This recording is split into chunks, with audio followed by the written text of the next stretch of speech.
Yo, what's up? It's Luke from Calling All Captains, and you're listening to As the Story Grows with Brian Patton.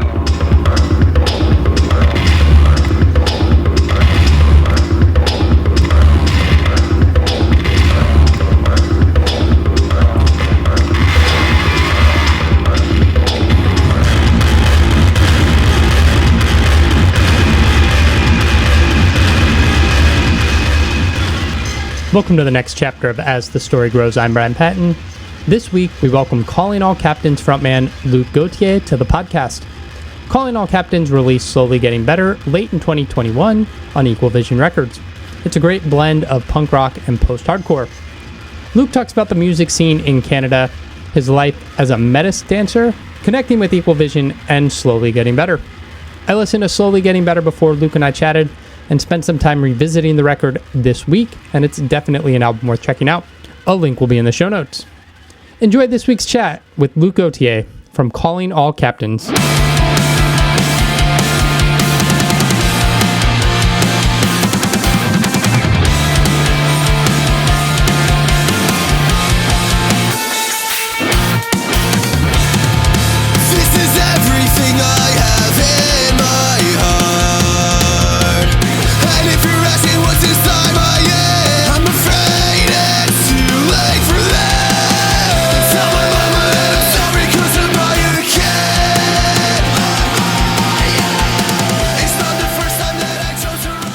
Thanks. How have you been? How's Canada been through COVID and lockdowns and crazy bullshit for the last year and a half?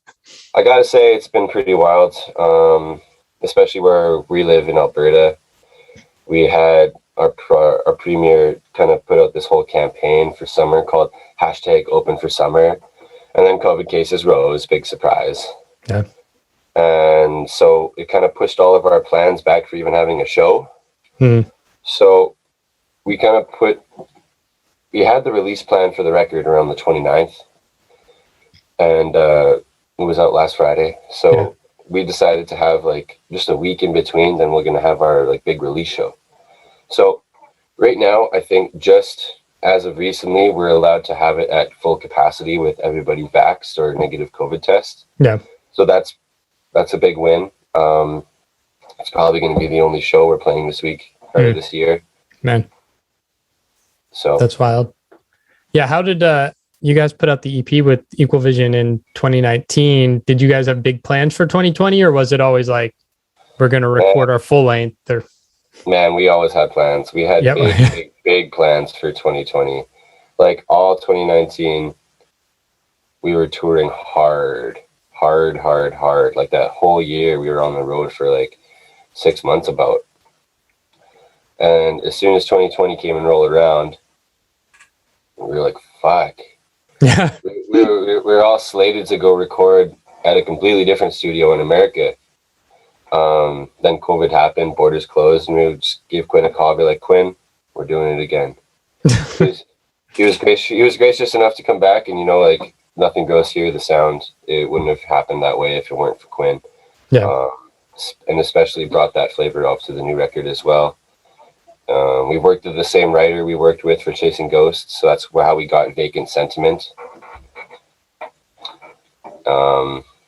There's just like, we really had it in mind that we were going to record a full-length record, but COVID kind of pushed it ahead about 6 months. Oh, wow. And then we had, with the signing of New Damage, there were some more things we had to get figured out, so then that pushed the release date a bit forward. Oh, man. So, but all good things take time, right? Yeah. Well, let's rewind. What was growing up like for you? Growing up for me? Well, growing up for me is, I grew up in this house that I'm in currently. I've lived with my mom. My parents split when I was 9. Pretty amicable. They've always showed me a mature parent-to-parent relationship. Growing up, I was really into like country music because like that's all I heard growing up was my mom playing like Merle Haggard, Alan Jackson, fucking Hank Williams, like classic country, like the outlaw country, Yeah. So that's what I was getting into. And when I was like 12, my dad was teaching me how to play the Eagles on guitar. Nice. And then I saw in some videos they have electric guitars, right? And so I was watching Much Music one day, and I saw Green Day's Basket Case come up. Nice. And I was like, this is sick. This is sick. What is he doing? How do you make that sound with a guitar? And then I bought an electric guitar, and then I learned Basket Case as my first song, so I learned how to palm mute. Yeah. Right? And then I bought my Metal Zone Boss pedal. You know, like The classics. Yeah, man, I had a Spider 3 Line 6 amp. You know, like I had all the fixings of like a starter guitar player. And I would just write shitty guitar songs by myself. I formed a little shitty junior high band. We didn't have any vocals.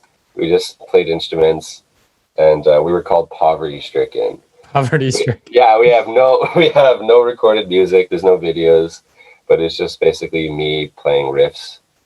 And then there's like a bass player and a guitar and a drummer just chilling. Yeah, and then my last year, grade 12. I guess grade 12. I don't know why I said last year, grade 12. I took it more than once. In grade 12, I joined a band with Connor and Nick. And we played a bunch in like the local circuit. We played an out-of-town show in Calgary, and that like blew our minds. And that band like fizzled out, but Nick, he trudged on. He started a new band called Calling All Captains. And I remember he invited me out to their first show, and I was like, yeah, you guys are sweet, but you guys should get a new drummer. And then he was like, okay, you should play drums for us then. I was like, okay, yeah, sure, bet. So I came and I joined the band, started playing stuff, started writing some music, and then we played our UK tour. And when we went over the UK, our singer like talked to us beforehand. He's like, hey boys, like this is gonna be my last hurrah. Like I can't keep doing this singing stuff. Touring is tough. Like touring is really hard. It is hard, you know, like touring is really hard, especially on relationships and, you know, just kind of going through that whole process. But he ended up, when he got back from the UK tour, he just quit the band, and he actually told the fellas, he's like, hey boys, like Luke has a really cool voice. You guys should consider him to be the singer. And I was on drums. So I didn't want to be up front at all. Yeah. So we did auditions. We auditioned like 5-6 different people. None of them fit. So yeah, I just went to the studio one day because we were still writing songs, but we just didn't have vocals on them. So I recorded the vocals on them, and it sounded kind of sick. Like I was still a bit shaky in some parts, but I still had a ways to go. But at least we can record music as the four of us. You know what I mean? Yeah. And I recorded drums actually for the songs "Nothing Grows Here" and "Disconnected." Oh, nice. And that's why when you watch the Disconnected music video, there's not actually a lot of shots of Tim. Yeah. And he doesn't even look like himself really, because he wasn't in the band at the time. He was just like filling in for us as a favor. Oh, that's funny. And then we took him on tour, and he saw the shows. He saw that there's like, you know, something to the band. And he's like, you know what, boys, like I'll join up. Like let's do this shit. Let's get the shit. You know? Yeah. Top of the morning. How's that transition worked out for you from going from just being behind the scenes and on the drum kit to having to be like the focal point of the band as the frontman? Well, in my other life, I'm basically the frontman / MC for my Metis dance group. So okay. I'm no stranger to talking to crowds of people. I've performed at the Citadel the Winspear Center in Edmonton. That's like a big orchestra hall. Mm-hmm. I've performed at fairs. I performed for the Queen in 2005. Oh, wow. I was a kid, don't remember much of that. But that was still cool. Yeah. But yeah, no, like that experience and like being Indigenous and growing up with Métis culture, always being thrust forward in the community and being on the stage dancing for hundreds to thousands of people. Like I have to be the one up there being like, hey everybody, welcome to this event. Today we're going to be showing you some Métis dancing, blah, blah, blah. So like, I'm no stranger to talking to crowds, but I was such a stranger to singing. Yeah. It wasn't the frontman stuff that was really like too hard. It was the actually singing. Actual vocalizing, yeah. Yeah, it was tough, man. Like I had, like we had a tour planned like 6 months out of our single release, and I was practicing every day. I still practice every day. Yeah. And I still need work, you know. Yeah. I got that. Well, what got you into dance? Just my culture, it's just like growing up Metis and Indigenous. My mom really wanted me to have some piece that I could take with me for the next generation, because she didn't get to teach me Cree growing up. Just didn't happen like that. Yeah. But I started dancing when I was like 9 years old, and I won my first competition when I was 11. Oh wow. And then I got first place like every year. And then when I was like 16, 17, I just moved to judging. Yeah. So I don't compete anymore. I just judge the contestants. And then after I was doing that for a bit, I just got asked to MC entire events. So there was this one event in Saskatchewan called Back to Batoche, where they have an 8-hour event all day. I'm up there 8 hours all day, talking to the crowd, making sure everybody's engaged. Wow. Yeah. And like I feel like talking to the crowd, it's pretty easy, but some people I know, they have a lot of difficulties with it. So one advice I'll give to people is just take it slow. Yeah. You can actually stop talking as opposed to going you can just stop talking and take a moment. Yeah. That's rad. That's super cool. Do you know where the name Calling All Captains came from? Yeah. Our bassist Nick was like he was enjoying the sauce one night, and he was enjoying some Captain Morgan's, and their slogan at the time was Calling All Captains. That's so funny. Sir. Yeah, no, I remember, because I wasn't there for the inception of the band name, but I remember that he was talking like they just could not decide on a band name up until Calling All Captains. They're like, all right, we all kind of like that one. So that's cool. What's the scene like there up in Canada for bands of the punk hardcore nature? Okay, so we have Youth Fountain, Chief State, and us over here on the west, and we got Stasis too. They're on No Sleep.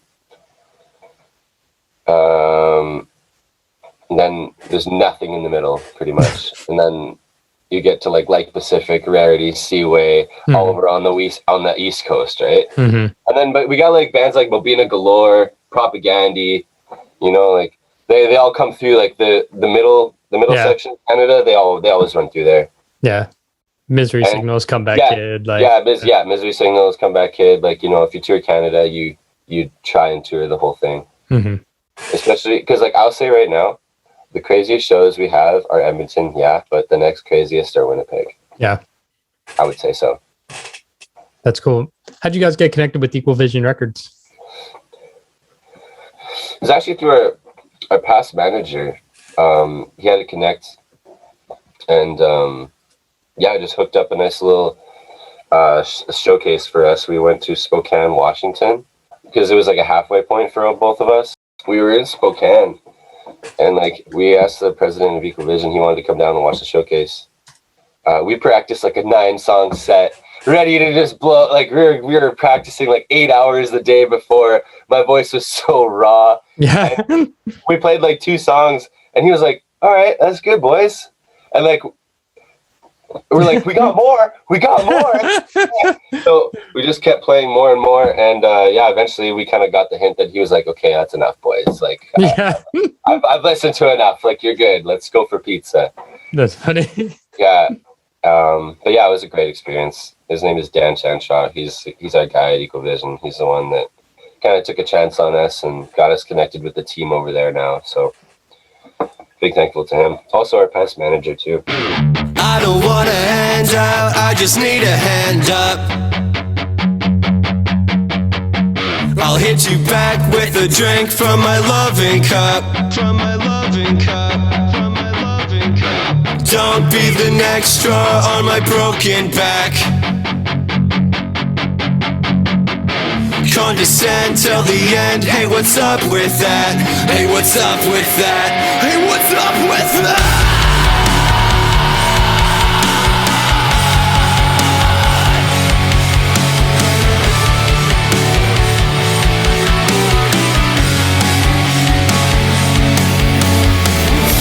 See me now, 'cause I've been around.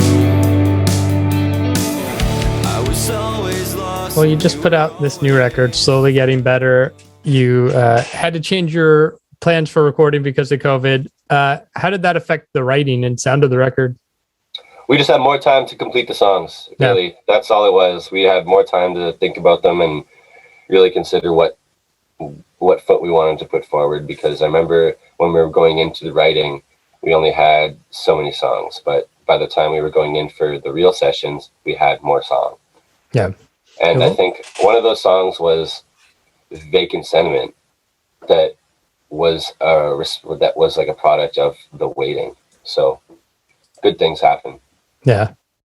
That's cool. Was there any lyrical themes or things you wanted to say going into the record, or was it stuff that was happening because of COVID? Or you know what, we wrote this record and most of its material way before the pandemic.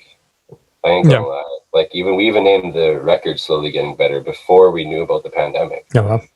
So it kind of just all rounded itself into each other, because the way we were writing these songs and the feelings that they were giving us, like this record is not like a relationship record. You could tell lots of these lyrics are introspective and like really thinking about people's actions, like, and what you're doing to other people and how that affects other people, right? And that's just kind of what Connor and I started to write about more and more. And, you know, we talked about death and substance abuse and, you know, stuff that isn't just like, ooh, baby, pop punk, you know what I mean? Yeah. We really wanted to create something that can stand on its own, and especially for each individual song to have its own identity. Yeah. You know, it's it's too often that I find a band and, you know, like 5 songs out of the record pretty much sound like the same key, same vibe, same tempo, you know, which no hate. Everybody's got comfortable ranges, but we just really wanted to try and every next song you click is like, this is so much different than the last. This is so much different than the last. And that's, we wanted that feeling for the whole record. Is that what inspires that, like, hardcore pop punk hybrid? I don't know. Okay. we just like I can scream. Like like Connor and I have been writing music and playing music together now for, I'd say, over a decade now. And we've always been writing heavy stuff here and there. But we really like especially me, I really liked the earlier stuff, like Avenged Sevenfold, like City of Evil, where it was like guitar solos, you know, like leads that were really, really intricate, just power chords, you know? And then, like, for songs like Loyalty, like, that's our heavy song on the record, we really just said balls to the wall. We were like, you know what, we got riffs, we got heaviness, you know, Alexis on Fire's from Canada, and they play on the radio. So, like, we wanted to have that post-hardcore edge without trudging into the easy core realm. Because we wanted it to be not dated, not tied to a genre, but just specifically like, yo, this is heavy and poppy. This is, you know, like it's songs. You know, it's not just riffs with synths and breakdowns. Like, we don't even really have breakdowns on this record. No, you know what I mean? Yeah. Do you find it easier to just kind of be more creative and free flowing in your writing because so much music is streaming and it's not just people popping in a CD or a vinyl record and listening front to back all the time? Or is it just doing what you want and not caring? Yeah, I mean, like, I love the album, you know, like I love the album more so than the single. In terms of like music releases, right? I like albums as opposed to like a fuck ton of singles. Yeah. It just creates a more whole experience and something for people to attach to, you know, like you can have your hit of the week every other week, you know, but is it something long lasting? Like even now in the more modern pop industry, they'll release singles, but it always leads up to a record. You know, that record is still what's most important. And especially with the track listing, like we really designed that on purpose. Like there is a flow to the record. And I guess like just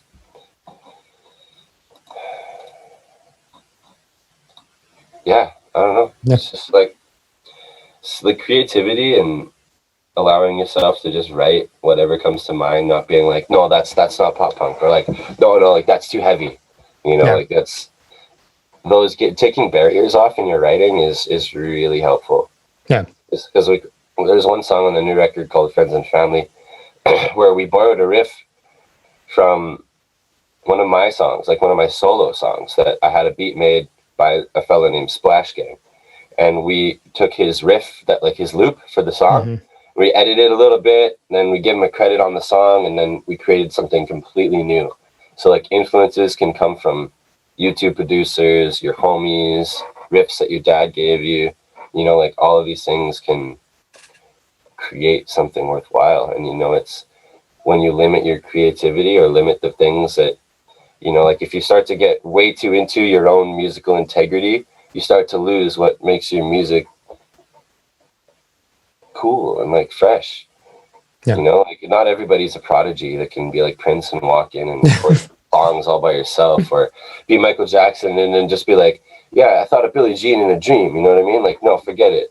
It's sometimes it takes a lot of work, and me and Connor, we work really hard on, because like I'll admit it, like we're not like super phenomenal vocalists. We just have cool voices and we work hard at it. Yeah. Like we still flub up here and there. It's we just try hard. Yeah. Work hard. Yeah. And if it's genuine, people will connect with it. Like yeah. And I read a comment the other day that was just like, Calling All Captains sings in all caps, and I was like, yeah. That's so awesome. Yeah.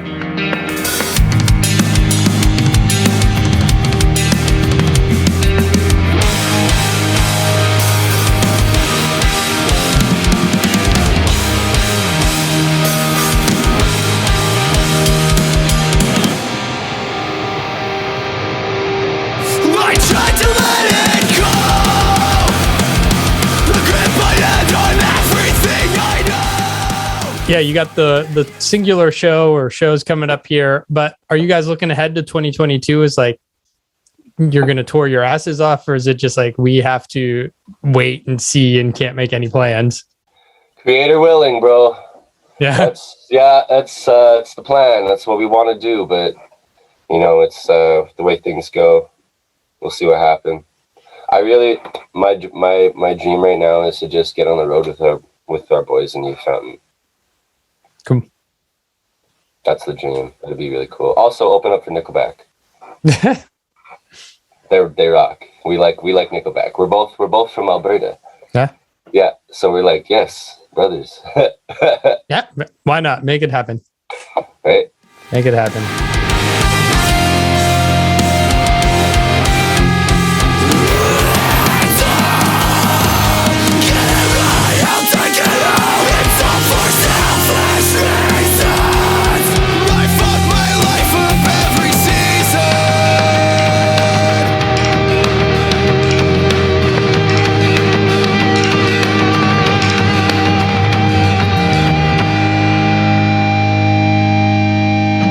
Thanks for listening to As the Story Grows. Our intro music was written and composed by Jeremy Hunt. The As the Story Grows theme is by Bob Nana. If you like what you hear, subscribe wherever you get your podcasts and give us a rating and review. If you'd like to support the show financially, you can join us at patreon.com/asthestorygrows. Be a part of our community and join the ongoing conversation over on Discord. If you enjoy this episode, share it on social media with your friends. Much appreciated, and thanks for listening. I never thought so.